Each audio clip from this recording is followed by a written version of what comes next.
one thing that people ask about in 2025 is SEO dead? And I think that's one of the questions that, I kind of even ask myself too. Should I continue with me? And yes, I still get leads through my blog.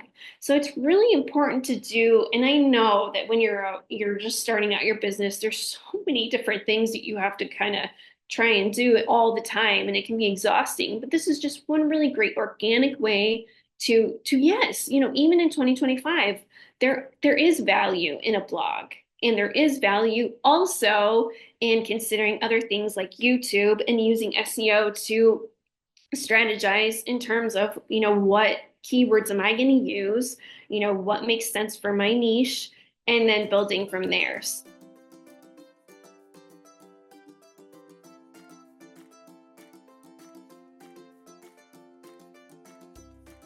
Hi, Melissa. Welcome to the Teacher Biz Podcast. Hi, Heather. It's really great to see you. So great to have you here. I'm so excited for my listeners to hear your story and see what's possible for them in the online business space. Well, thanks But so much for having me. I am so thrilled. Let's start by having you share what you were doing before you started your online business and kind of how you got into this online business world. Sure. Well, oh gosh. So it starts a long time ago. When I graduated from college, I started working for a company. It was a magazine way back when they had magazines. It was called Chicagoland Gardening. So I had gone to school for journalism, and that's just what I wanted to do was write. That was my thing. I loved writing. I wanted to do that. And so I started working there, and I didn't know a ton about gardening, but I just learned as I went. So then after a year, my alma mater came calling and they said, "Hey, do you want to come work again for the college?" Just kind of put the bug in my ear that there was a job opening. And so I did. I worked in admission for 12 years. And so then, so college admission. So, working to recruit students and things like that. And I had a territory in Chicagoland. And so then after I did that, I had worked my way up to senior associate director of admission. And then I started moonlighting just as a writer at night because I missed it. I missed the excitement of finding jobs and, writing about things. And so then I just started freelancing at night. And so then I landed a job with a company called Benzinga, and they were doing something called SEO. I had no idea what that was. It was like this mystical sounding thing. And so I was writing blog posts for them because they were trying to grow their lead gen business. And so then they actually hired me full time. So I left my job in admission and then started writing SEO blog posts. And then I became their editor. So I was their senior editor. So it all kind of came full circle. And so then I learned how to do SEO from Benzinga.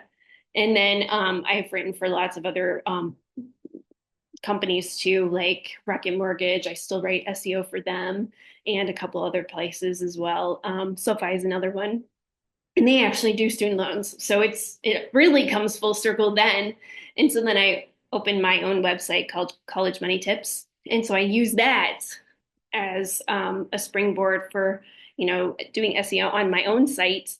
And then I also counsel students. So I'm helping them through the college process. So it's collegemoneytips.com. So it's all just so weird how it's intertwined and interrelated. It's I fun. love that. I love how everything came back around for you.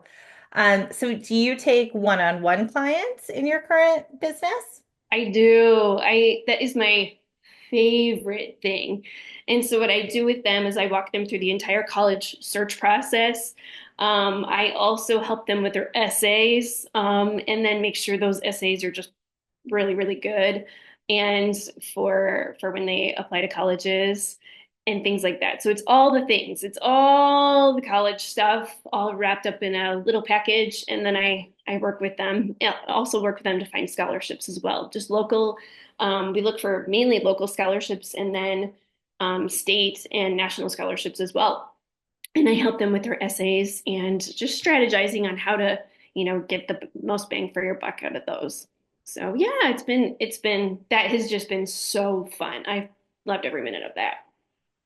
And does it feel to you sustainable with the one-on-one work, or do you think maybe at some point you'll try to, scale that and make it so that you can help people without your time devoted to it? Or do you just really like being with those students one-on-one and you don't want to do anything like that?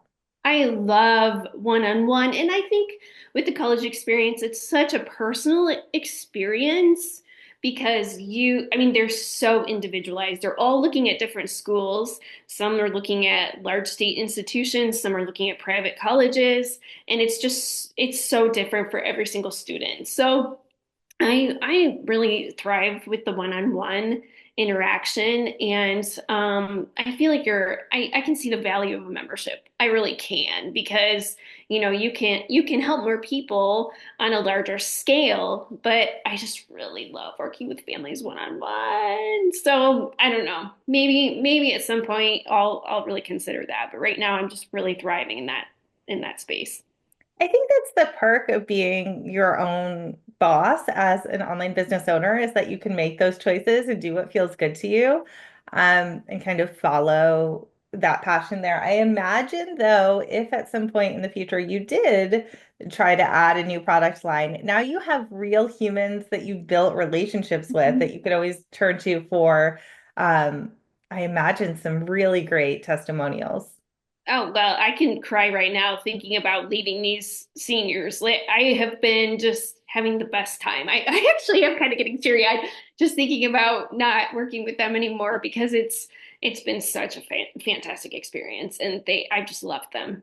I mean, it's just loving on them has been the best. So it's been fun. I imagine their parents love you too, my goodness, to be so invested in their children. That just seems like a dream. Yeah. Um, let's shift a little bit. So you have this incredible knowledge of SEO. You're using that for your own blog.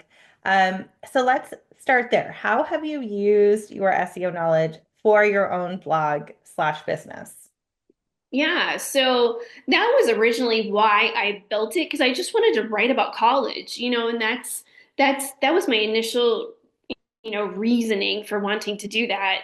But then I realized I don't think I'm going to make much money on ads, so I needed to pivot and create a business where I was actually working with people, which I just really wanted to write from the get-go. But I did start it on an SEO model in terms of finding keywords and working with those keywords on what makes sense and building content trees in terms of what makes sense for different areas of the blog so Google can read those and then know exactly where my line of thought is going. So that's really how I started it from the get-go.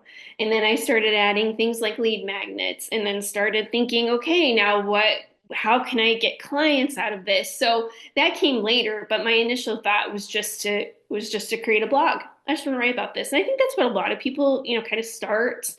And then, realized it has many, many tentacles. It's not just the blog posts. It's your main page that should have SEO touches as well. You should be thinking in terms of all of the different areas of your business in terms of SEO.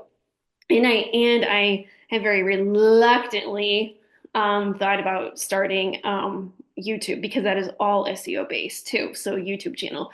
So that's one thing that I'm really working on right now.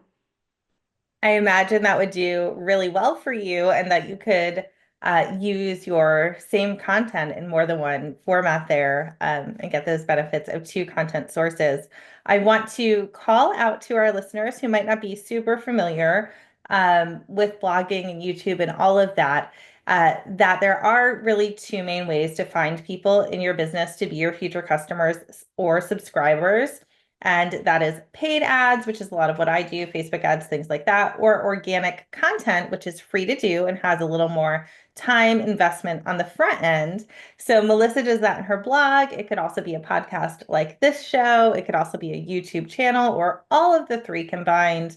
And then kind of a subset of that is social media, but I wouldn't put all your eggs in that basket without doing one of those other three content sources.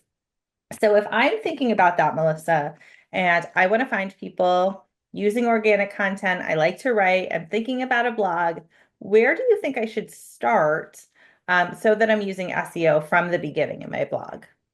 Yeah, definitely. Well, you can actually do it in a way that isn't too expensive. Rank IQ is a great thing to use. A lot of bloggers use Rank IQ, and I actually like to kind of use a mishmash of different things. But I've also been doing this for a while, so I kind of use SEMrush and then Ahrefs and piece together all of my content based on the free stuff that they use. So, but it's a And matter of those are all SEO tools for anyone listening. yes, Those are all websites that you can use to help you with SEO.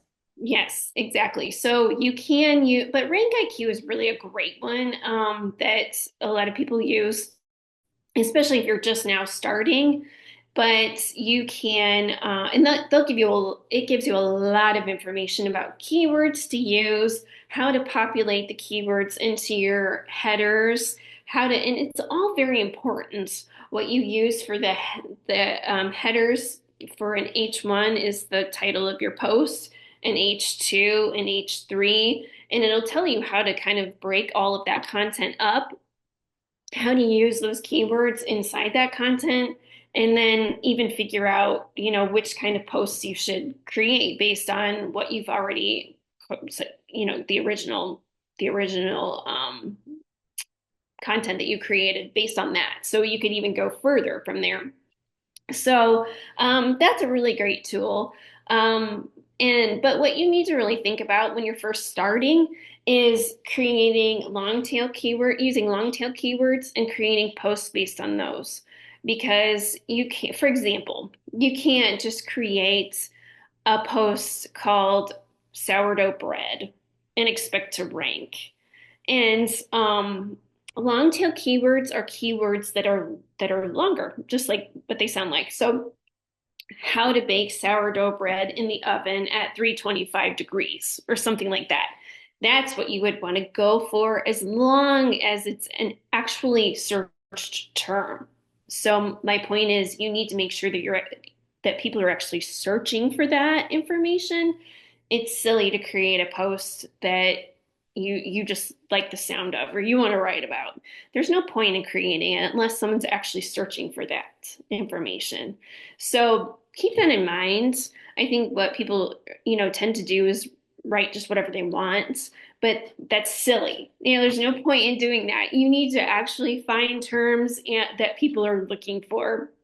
So I actually do that with all of my college search terms. Anything related to college, I'm not going to write about it if people aren't searching for it. I'm actually And going to see if they are. this is, I think, the difference between having a hobby blog where it's not a business. You can write about whatever you want, and probably only people that you personally know will read that thing, and having a blog that's a customer source for your business. You're no longer writing about whatever comes to mind. Maybe you can do that if it relates to a keyword that you find, but it has to be connected. And you should start with the keyword research before you write anything. Absolutely. I think a lot of times people do that. They brainstorm, what can I teach people? What do I want them to know? And they Mhm. don't realize all of the science that goes into that because the internet is such a full place where there is so much content already. And doing this research and implementing these strategies is how you stand out from all that noise and actually get found. Absolutely. And actually, SEO is the great equalizer because if you write a really great post, completely informational, you put images in there, you make it just absolute best you absolutely can, you can rank on the first page of Google. Even if you are just a brand new blog, you really can because that's what Google's looking for is the most highly engaging post that is, absolutely giving you the most bang for their buck in terms of information. So if you write a really, really great post, now there's other things involved too, such as getting backlinks and things like that that will boost your rankings. But you really can. And I have a few posts that do. I actually have a lot of posts that rank on the first page of Google just because I've used all of the knowledge I have about SEO to make sure I know exactly what I need to do. You used a term in there that I want you to explain to our listeners. Tell us what a backlink is and Exactly. how to get those. Yes, I knew you were going to ask about that. So, backlinks are basically just sort of an exchange of a link with somebody else. So you give them a link on their website and they'll give you a link on your site. And that exchange gives you guys SEO juice. And then we'll hopefully raise your rankings in terms of SEO juice, basically. So that's what you kind of want to do. And that's building relationships with other bloggers. I actually was lucky enough to work at Benzinga where they allowed me to use some of my links in their news articles and things that were related to college. So that was really nice. But typically it they will come in the form of an exchange, just a free exchange between sites. Sometimes you'll pay for backlinks. You would pay for some of the really high domain authority sites. You'd pay for those. But I when I worked at Benzinga, we had a guy who would he that was his job. He would actually just work on backlinks and getting backlinks from other sites. So that was really interesting to me to just watch that process unfold and see how that the whole I witnessed this whole lead gen team just be created before my eyes from the ground up. So that was really, really, really cool. So if I am just a beginning blogger and I don't really know anyone in the online business world yet, where would I start in trying to find someone that might want to exchange a backlink with me? I would just start working on that, building relationships with other bloggers and other websites. Just start sending emails. I get emails all the time actually for my blog.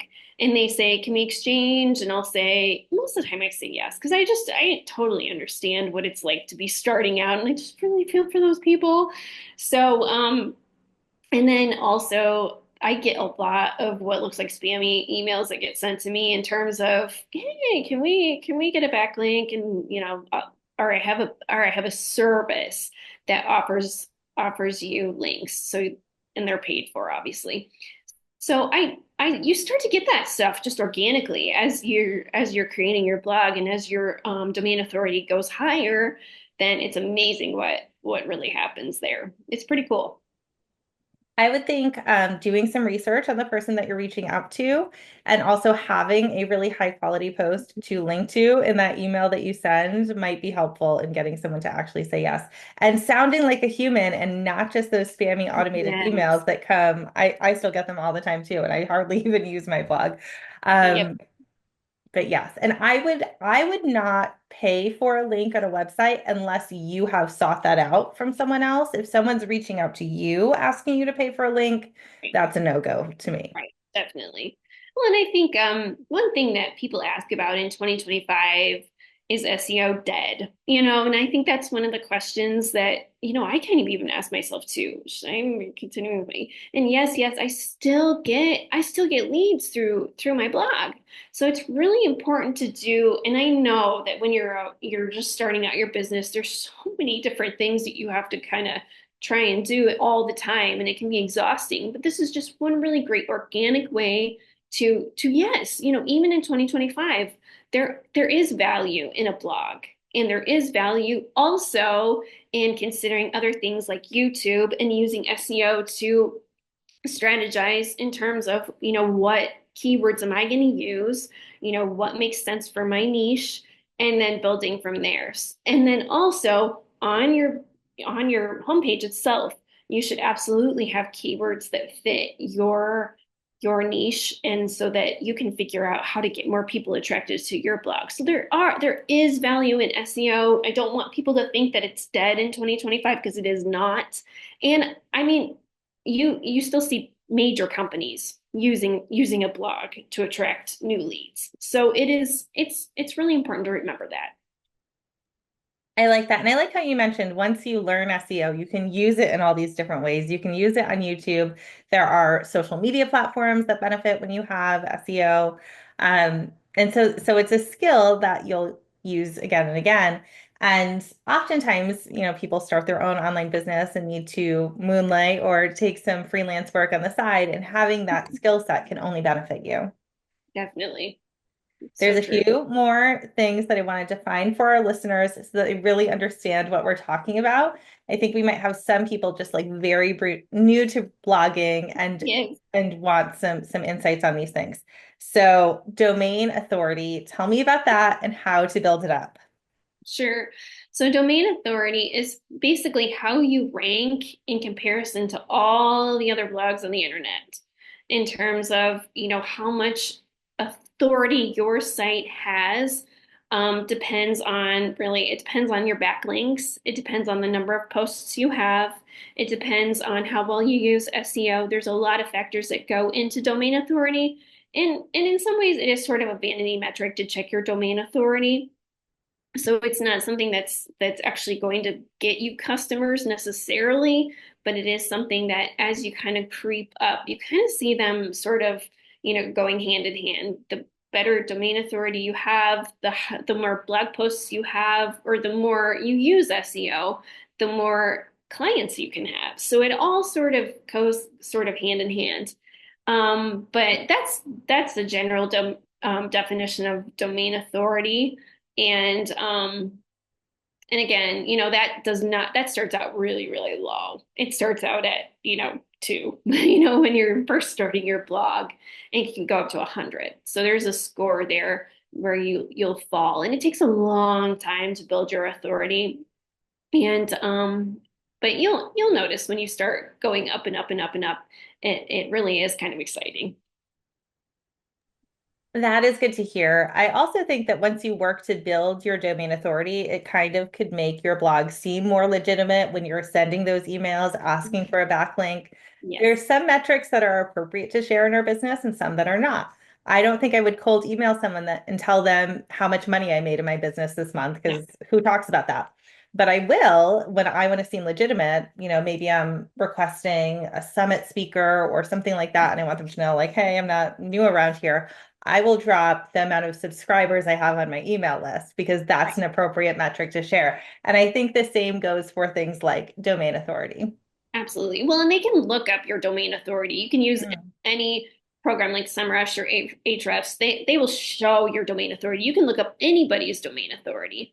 And another thing I really like about those programs too is you can also download a list of keywords that um, other websites in your niche use, and just use those yourself and make great blog posts off of those. I've done that before with some of my competitors. So that's a really good way to get an idea of what you should be writing about. It's a good way to use it. That's a great strategy. Mm-hmm. One other thing I wanted you to tell us about is a content tree. Tell us what that means. Yeah, sure. So a content tree is it looks just like a tree. So what it is it's a keyword that you have at the top. Okay, so that is kind of your main, I guess your trunk, basically. So that is sort of what you use. And then you have what's called pillars of content branching off of the trunk. So let's say the trunk is sourdough bread. And then your pillar posts will be things like, how to cook sourdough bread in the oven, how to choose the right cast iron, not a cast iron skillet, whatever it is, the right stoneware for your sourdough bread, or whatever it is, whatever those pillars are. So it starts out here and then branches off. And then what you do is you connect all of these branches to the trunk of the tree so that any keywords that you use up here need to be connected to the trunk. So your trunk is going to be stuffed full of keywords that link to these pillar posts. So it goes back and forth. And then these also connect to your main trunk topic, which is the sourdough bread. So that is something to really plan out when you're first starting that. And most people don't. They just start throwing stuff on, and then it becomes this big mess, which I kind of did have too with mine because I just wanted to get as much out there as I could. I wasn't thinking, strategy wise in terms of how you really should connect everything, but you should because it also gives it Google senses that and understands exactly what's happening there. They're like, oh, okay, well, there's the trunk and there's the pillars, and these all connect somehow. And so then it understands your mapping. So that's another thing you can do is just to really make sure that it's clear and it helps you too organizationally in terms of knowing exactly where you're going and what you plan to go for. But they all have to interrelate. So, for example, one of mine is college admission. That's one of my pillars. Another one is what is another one? How to get into college. One is college visits. So they're different. So all the different pillars are different, but they still connect to the main trunk, if that makes sense. That makes a lot of sense. And that's some great strategy for someone who's starting out. Maybe even before you have written a blog post on your website, take some time, map your keywords, make some sense of it, and have a game plan going in. And then from there, I would recommend batch those posts out so you're not spending tons of time doing each blog post and putting it up and doing each blog post and putting it up. My tip, and I'm not a serious blogger, but I've blogged for, years here and there, would be to, if you were going to start a blog, have 10 posts on the back burner ready to go before you publish anything so that you have some ready to drip out and you don't have to worry every single week about getting a new blog post written because you have some to pull from and then you can just add to your reserves. Right. That brings me to a great question for you. How often do you publish a new blog post? Not often enough. I get so frustrated with myself because I honestly don't. I've been doing maybe once a week, and I need to do more than that constantly. Really, I would really love to have hit two or three blog posts a week, but I'm working them by myself, so it's really hard to keep on that. But I try to schedule some time to work on blog posts. And another thing really what I'm trying to do is go back and update old ones right now. So it's really important to kind of get your best SEO juice when you're trying to update old things. Making sure all of your content trees are the way you want them, and then everything's linked the way you want. Another important thing to do is also make sure you have links to other really great sources. So government sources, education sources to like colleges for in my case, or the Department of Education. Those are really great outlink sources that you should make sure you have in all of your posts. So it's a matter of making sure that I just have all the things in order and when I'm going back and looking at all of this stuff. But ideally, two or three times a week if you can. That's the fastest way to scale because then you're just getting that more and more organic juice. So the more you can post, the better. And don't be afraid to use AI for your posts. I wouldn't use them exclusively. You can create, say you create an H2, a header, have AI write it, and then go back and add your flavor to it because Google does not penalize AI. A lot of people think they do, and you have to write everything from scratch, but you actually don't. So don't be afraid, and that really does help. It makes things faster. That is one of the questions that I had for you on my list here. ChatGPT, is that the AI source that you would recommend? Yeah, I use that. You can pay for AI sources, but I don't think there's any reason to do that. And especially if you know your niche really well, you know if something's wonky with ChatGPT, if they're giving you the wrong information, you're like, that doesn't sound quite right. So I think it's really important to be accurate, of course. And then, but don't be afraid to use it because Google doesn't penalize that, and it makes it go so much faster than way back in 2019 when when people were first doing blogs and having to create their own content. I agree with that. I've used ChatGPT some to not write emails for me. It's like I have an email written and I don't want to send the exact same email, so I'll have it rewrite. Um, And I think it's very good at organizing your ideas. It's Yeah. not so good at sounding like a person and being Right. conversational. And Right. so I completely agree with you. I would copy it out somewhere, go through it, make it sound like you, and add your voice. Right. Um, but that's such a smart thing to do. And so have you just given it the keywords that you want to put into the post and some ideas and seen what it gives you back? Yeah, I have. As a writer, though, it hurts my heart a little bit because it's just to me, it's so hard because I realize the value of it, and it does give you good ideas in terms of organization and things like that. But it can never capture your voice, though. So I kind of like to have a little bit of quirky sort of sounding voice with mine, especially because I'm trying to entertain people and stuff like that. So, and I think the way we consume content is different now too. I think, everything is going toward video, so it and everything sort of is going that direction, but at the same time, I really love reading things too, in terms of just making sure that someone really understands the topic if I'm going to give them my business too. So I think it all goes hand in hand, and it's just important to realize there's so many different avenues for using SEO, and that will never go away. I appreciate that. Thank you for being real about that. I also don't love, ChatGPT and AI and from a writer's perspective. Mm-hmm. Um, but I do think it's a great shortcut to use if you do um, edit and make Mm-hmm. it sound like you.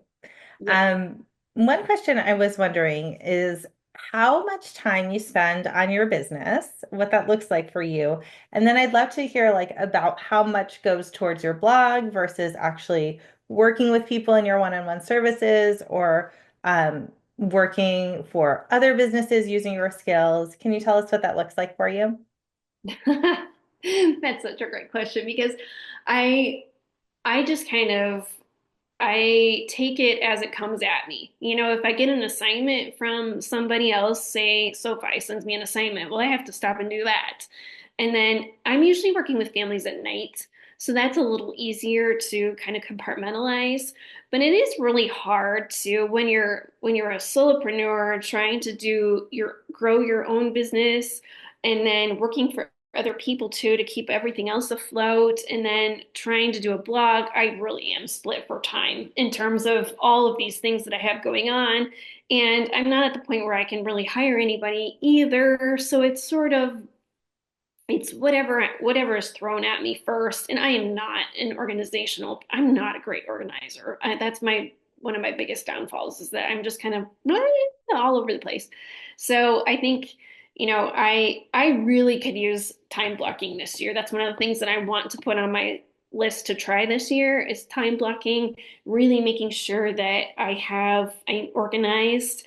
For example, right now I have a client who I'm actually ghostwriting a book for, and so that's another one of my things. And so I really need to start figuring out how I'm going to use my time wisely.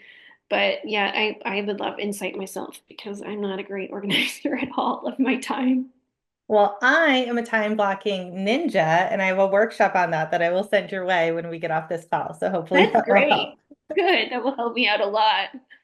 This has been so helpful. One last question before I ask where people can find you. What advice would you give to someone who is just starting their online business? They have a blog in their mind as something that they want to use. What advice would you give to them? Would I would say understand what you're doing before as much as you can before you jump in. I think that that's really hard sometimes is to be excited about something and then just jump in with both feet without really understanding, the concept of how you'll go about all the things.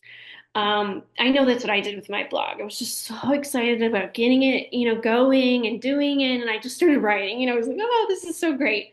And that's again my disorganized nature, I think. But just sort of understanding, all the parts and pieces a little bit first beforehand and having a little bit of a plan. You can't always map all of that out because it's still just, it's hard to know what's coming down the pike. And and but it's just so rewarding overall. It's just so fun. And my favorite thing is working with families. That has just been so amazing. So it and figuring out, just what you think you might want to do, knowing that it might change. I think that's important too, because that's how it started out with me. I thought, I'm just doing a blog, and it has morphed to me taking on clients and working with families and doing all these things with them and walking through the college search process. So it changes, and you have to be able to roll with the punches. I completely agree with that. You never end up where you think you're going. So No. just follow the journey and one step at a time, for Yes, sure. definitely, definitely. Thank you so much for sharing all of these incredible insights with our listeners. I'm sure that there will be people trying to find you and see what you're doing with your blog and SEO. So let them know where they can find you online. Sure. So my site is collegemoneytips.com. And I also do have, if you're interested, I do have a little informational booklet basically. So yeah, if you do want to know how to start your blog or start your journey into SEO, I do have a little link for you that you can use. That is perfect. Thank you so much, Melissa. Thank you so much for being on the show. And thank you for sharing all of these amazing insights with our listeners. Thank you so much, Heather. I really appreciate your time.